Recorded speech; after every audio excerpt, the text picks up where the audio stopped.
On en a un peu parlé, mais c'est bien Jean-François Imbert, l'actuel président du Conseil régional, qui conduira la liste UMP pour les élections régionales de mars prochain.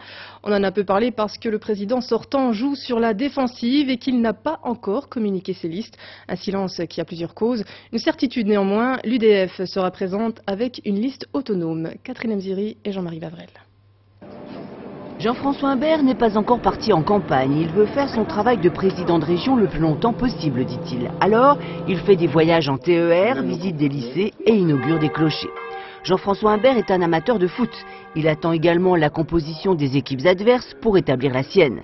Il faut dire aussi que le président du conseil régional et les responsables UMP ne sont pas forcément d'accord sur les noms à placer en tête.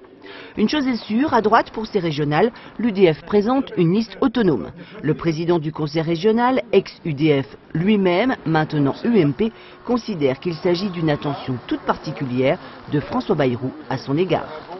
M. Bayrou fait une liste, je pense, qui est plus destinée à me causer des difficultés qu'à vendre des idées pour la Franche-Comté. Je pense qu'il y a surtout là quelques hommes ou femmes qui, en Franche-Comté, souhaitent venir au Conseil régional. C'est leur droit le plus strict, simplement qu'ils ne se trompent pas d'adversaire et je crains malheureusement qu'ils aient mal commencé en la matière. Les adversaires, la gauche bien sûr, l'extrême droite évidemment. L'UDF ne présente pas de liste autonome dans 3 régions de France où le Front National est jugé trop dangereux. Pour Jean-François Imbert, la Franche-Comté et ses 20% accordés à Jean-Marie Le Pen à la dernière présidentielle auraient dû en faire partie.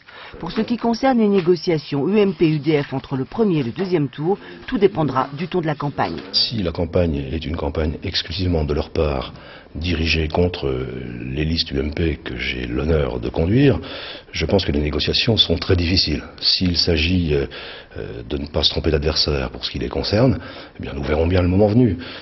Je n'ai pas l'habitude de fermer la porte systématiquement d'entrée. Je suis plutôt réputé comme quelqu'un d'ouvert.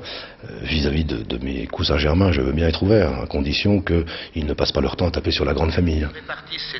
Jean-François Imbert ne présentera ses listes que fin janvier. En fait, il met en pratique une maxime de François Mitterrand. Il faut laisser du temps au temps.